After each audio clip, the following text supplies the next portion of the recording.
Basta't kami po sa party po namin, sa House at sa prosecution panel, ang nire-recognize po namin ay yung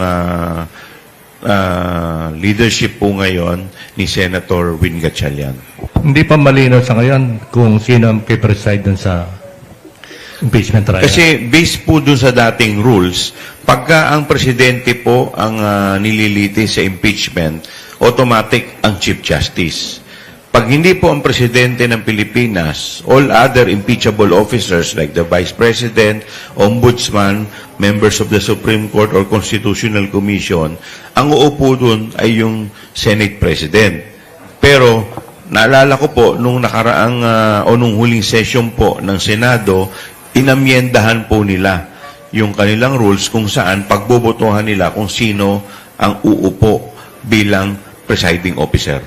So po pwede pong ikaw yung pwede pong si Senate President Win Gatchalian ng Senate President na nire-recognize ngayon, pero hindi siya yung uupo bilang presiding officer. So posible po yun. Based po dun sa bagong amended rules. Kung mag-insist si Senator Cayetano na siya yung still the Senate President, magkakagulo ba yung pre-trial conference? Well, ito po kasi basta't kami po sa party po namin, sa House at sa prosecution panel, ang nire-recognize po namin ay yung leadership po ngayon ni Senator Win Gatchalian.